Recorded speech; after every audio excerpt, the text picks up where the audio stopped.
tudo bem? Quero saber uma coisa, o que você pensa quando a gente fala de Nordeste? Pensou em seca, pobreza, miséria? Pensou talvez em praias paradisíacas? Tem uma surpresa para você no NT Repórter de hoje.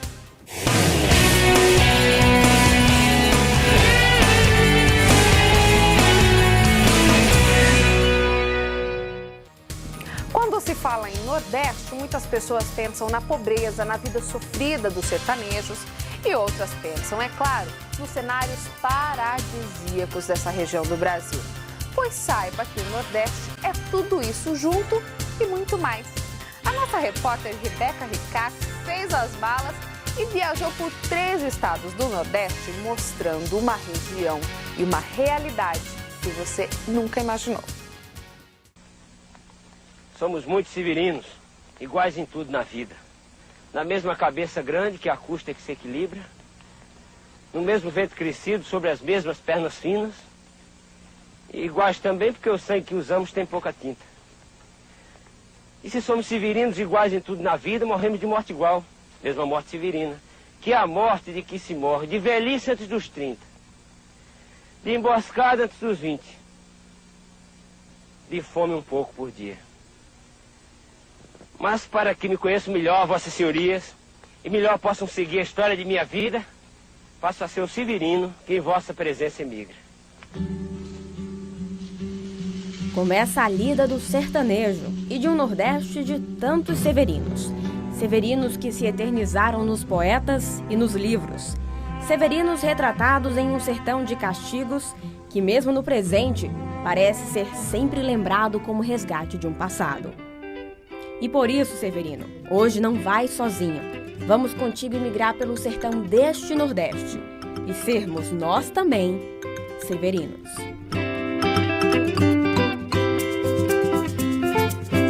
Terra seca e clima semiárido. A nossa viagem começa pelo sertão da Bahia.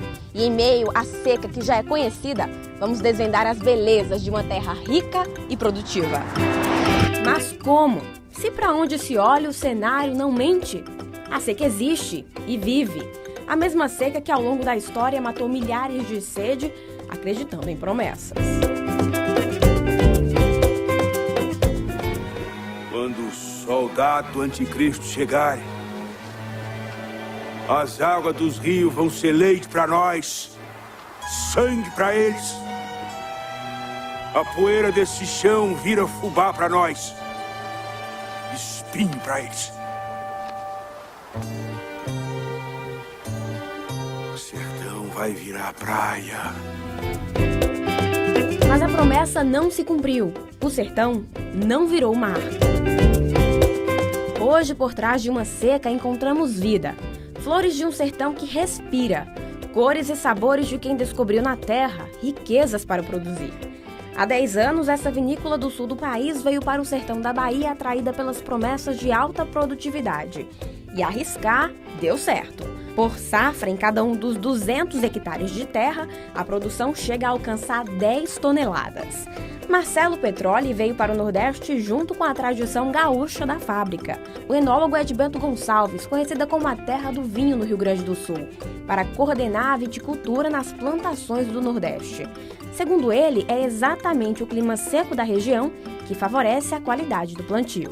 O grande atrativo aqui é o clima, que nos possibilita a produção de 2 safras por ano. A gente pode determinar a data de poda em qualquer época do ano, e isso a gente vai determinar a nossa colheita também em qualquer época do ano, para a elaboração dos vinhos, diferente do que no Rio Grande do Sul, que lá a gente só tem a possibilidade de fazer uma safra por ano devido ao clima. 6 tipos de uvas são plantadas nessa região para a produção de vinhos, e além do sol forte o ano inteiro, as uvas plantadas no sertão da Bahia contam com uma estratégia própria de irrigação.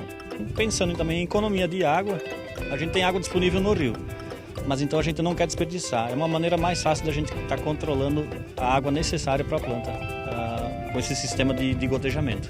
E o sistema é realmente econômico. São 3,5 litros de água por hora para cada uma das aberturas de gotejamento. Quando a uva está em fase de crescimento, o sistema funciona entre 3 a 4 horas por dia. Ao atingir o estágio de maturação, esse tempo é reduzido pela metade. A Após a poda, o abastecimento de água é completamente cortado para que a planta repouse, o que no sul do país acontece com a chegada do frio.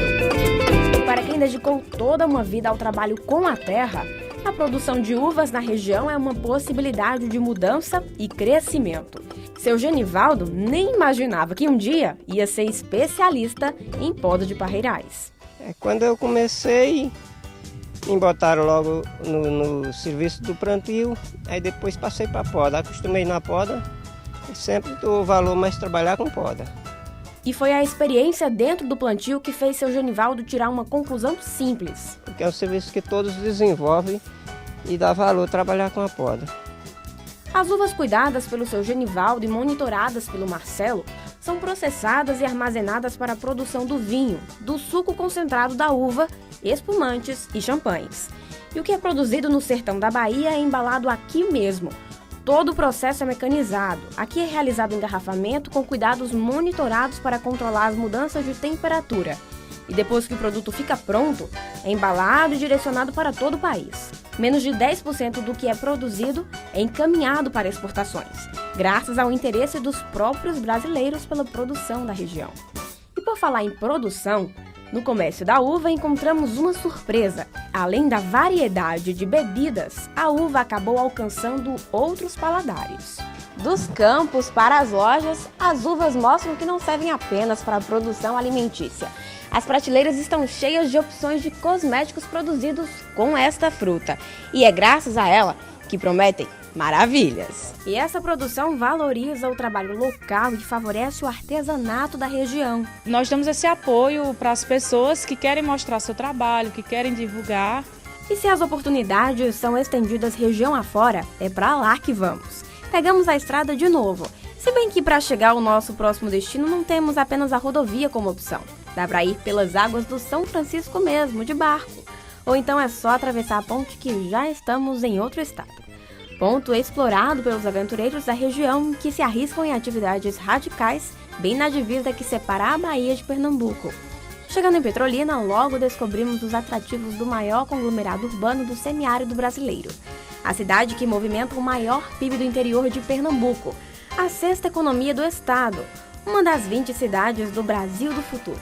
Petrolina, que nos últimos 10 anos cresceu quase 35% e atualmente conta com 295 mil habitantes. Uma cidade que consegue ser ainda maior quando sai da zona urbana e vai para os campos. Em meio às plantações que encontramos o segredo do crescimento dessa região.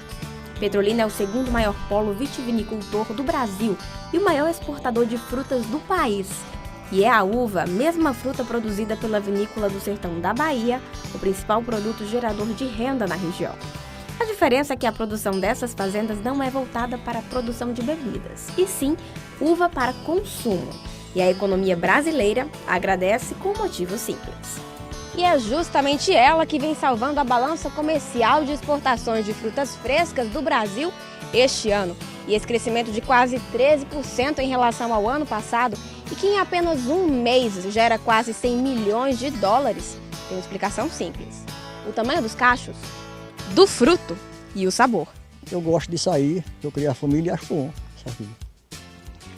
Ver no campo vale a pena. Vale a pena ver aqui, vale a pena demais. Eu não quero saber de rua, não. Não, aqui vale a pena ver no campo. Seu Francisco tem uma vida inteira para contar dentro do campo. Junto com a família, fez a produção crescer e tomar os rumos da exportação. Aqui eles produzem 50 toneladas por hectare nos períodos de plena safra. Todas as uvas do sítio do Seu Francisco são destinadas para consumo direto. Ou seja, nada aqui vai virar suco, doce ou produto de beleza. Os cachos chegam a pesar quase 4 quilos, um dos diferenciais que revela o segredo dessa e de tantas outras produções familiares no sertão pernambucano. Mas para ter sucesso na plantação, a família ensina os cuidados básicos. Murão, estaca e vara de condução são essas estruturas que sustentam a planta e facilitam o seu crescimento. Assim como no alicerce de uma casa, essa estrutura precisa ser montada com medidas ideais para a melhor condução do parreiral. A planta precisa de ser espaldeirada, uma planta que tem que ter uma condução aérea. Então, por isso que a gente forma esse sistema de latada, para que trabalhe melhor, trabalhe por baixo, aeração e maior produtividade.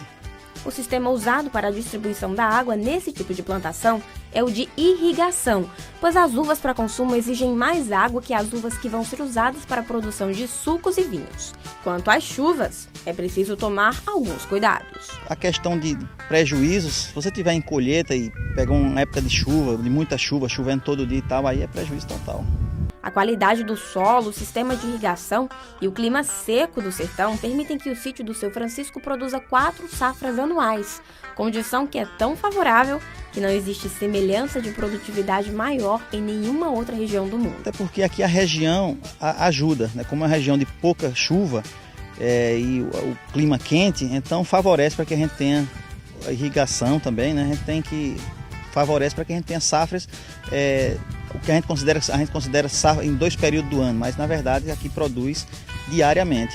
Podou, diariamente tem uva, semanalmente, sempre, não para. Mas dentro da plantação, encontramos além das uvas outras variedades de frutos. Nessa região é comum que os proprietários também invistam em frutas tropicais, como é o caso da manga. Saindo do sítio do Seu Francisco, novamente pegamos a estrada e em 15 minutos chegamos a outra plantação familiar. Aqui você olha para todos os lados e só vê pés de manga, mais nada. São 2.520 metros quadrados de plantação. A produção é o ano inteiro. Todos os meses do ano, Petrolina exporta mangas para os estados do Brasil e outros países. A produção desta fazenda mal dá para atender às demandas feitas por São Paulo e Rio de Janeiro. E olha que são mais de 1 milhão de quilos de manga produzidos anualmente. Seu José é supervisor da plantação e comenta que do começo de junho até o fim de agosto, a produção aumenta, mas que durante todo o ano dá para colher bem, porque a plantação recebe cuidados especiais. Um deles é essa tinta esbranquiçada, que pode ser vista nos frutos que ainda estão nos galhos. Calma, não é veneno, como muitos por aí pensam. É cal que coloca para o sol não queimar a fruta, porque se queimar não serve para o mercado. Como é feito? É feita uma pulverização com um bico, com a bomba costal e pulveriza direto na fruta. Na hora de colher o fruto também é preciso bastante cuidado. Seu José explica que desde a farda dos trabalhadores até o manuseio com o fruto, tudo por aqui precisa de muita cautela para não causar prejuízos. Por que eles usam aquela vara com um cestinho? Qual é a função dele? É tirar a manga alta que ele não consegue alcançar com a mão. Aí tem que ter aquela ceja para conseguir tirar aquela manga alta. E sem machucar o fruto. E sem machucar o fruto, tirar o fruto perfeito. A diferença das plantações de manga em relação às uvas é a renda final do produtor. Enquanto nos supermercados compramos o quilo da manga a R$2 ou R$3, para o produtor o quilo da fruta não consegue ser repassado a mais do que 40 centavos. Não chega a dar prejuízo, mas o lucro é inferior ao esperado quando se vê abundância de terras e alta produtividade. Em outro estado do Nordeste, a situação é semelhante. Pegamos a estrada novamente, só que agora são 1.200 quilômetros para chegarmos até Mossoró, semiárido do Rio Grande do Norte, já próximo à divisa com o Ceará. A cidade com tradição cangaceira, águas termais, sal e riquezas produzidas através do petróleo, que é abundante na região. De Mossoró até o nosso destino são mais 30 quilômetros, até que finalmente chegamos. Serra do Mel não é aquela cidade, a população daqui não chega a ter nem 3.000 habitantes. Mas aí eles tiveram uma ideia bem interessante para deixar este lugar com cara de um pedacinho de todo o Brasil. É só olhar para a placa e ver que criatividade. Já que Serra do Mel tem 23 comunidades, resolveu-se então colocar o nome de cada uma delas como sendo um estado do país. Pegamos a rota de Sergipe, não o estado, claro, e sim a vila. E no caminho identificamos que o nome Serra do Mel deve ser só para despistar, pois o que tem muito mesmo por aqui é caju. Na verdade, o mel é a segunda economia da cidade. O forte mesmo desta região é o caju. A plantação do Seu Antônio conta com 900 pés espalhados por 50 hectares. Há 19 anos ele se estabeleceu na região após negociações, porque a princípio os lotes em Serra do Mel foram distribuídos gratuitamente à população através da política de reforma agrária. Depois de plantado, o cajueiro demora cerca de 2 anos e meio a 3 para começar a produzir. Para segurar a planta, o solo precisa ser arado e o clima de Mossoró, uma das cidades mais quentes do sertão nordestino, por incrível que pareça, só favorece essa plantação. Se para nós essa temperatura de quase 40 graus é praticamente insuportável, para o cajueiro é a temperatura ideal. É que quanto mais calor faz, mais seco o solo fica. E solo seco indica boa produtividade e frutos grandes e da melhor qualidade possível. Na plantação do caju, para a gente, o ideal mesmo é você plantar castanha, que é uma planta mais segura. Você vai plantar muda, aí se não chover, ela corre o risco de morrer. E a castanha não, a castanha depois de você plantar a castanha, ela nascer, e qualquer serenozinha vai subindo. Em que período vocês começam essa plantação? Não, o período ponto é bater o inverno. Pode ser janeiro, fevereiro, depende do inverno. Tendo chuva na terra e planta. Mas o forte daqui, na verdade, nem é o caju. Acredite se quiser. 60% da produção de frutas do seu Antônio vai todinha pro lixo. Ou se estraga. É que o interesse dos compradores na região é voltado para a castanha do caju, produto que caracteriza o Rio Grande do Norte fora do estado e lá no exterior. Praticamente 100% das castanhas produzidas nessa plantação são exportadas. Mas antes disso tem um longo processo. A castanha é retirada do pé e vai para a secagem ao solo, onde fica em média 3 dias. Daqui elas passam por essa seleção, que identifica as castanhas grandes e lisas e retira as menores e machucadas, que são vendidas quase de graça para as grandes fábricas que usam o ingrediente nos seus produtos. As castanhas que ficam precisam ser cozidas a vapor para que a casca seja retirada com mais facilidade. Por isso, os moradores criaram esse fogão improvisado, que funciona semelhante a uma cuscuzeira, só que em uma proporção bem maior. As castanhas passam 1 hora no vapor e, quando estão frias, a casca pode ser tirada, papel que geralmente é desempenhado pelos jovens da região. Mas o que pesa mesmo aqui é o preço que se paga por esse trabalho. São 60 centavos pelo quilo de castanha que se corta. Por dia, sendo muito rápido e trabalhando os 2 turnos, um cortador ganha em média R$15. E mesmo que isso pareça pouco, na mão do produtor pode ficar ainda pior. Muitas castanhas que a gente compra e às vezes não tira nem a mão de obra, porque por acaso o ano passado, né, castanha deu R$3 o quilo a gente comprar para cortar. Depois de retirada, a castanha vai para a estufa por 6 horas e aí o produto está pronto para o consumo. Os produtores de Serra do Mel empacotam em sacos grandes e levam para que tudo seja pesado na cooperativa. É que depois de todo esse trabalhão, mais de 70% desse produto vai ser exportado. E a preferência pelos estrangeiros tem um motivo até que um tanto interessante. O adiantamento, né? Nós trabalhamos nesse espaço especial do comércio justo e tem um adiantamento de no mínimo 50% antes de começarmos a trabalhar, que funciona como o capital de giro, digamos assim, é o recurso com que a gente produz para poder mandar para lá.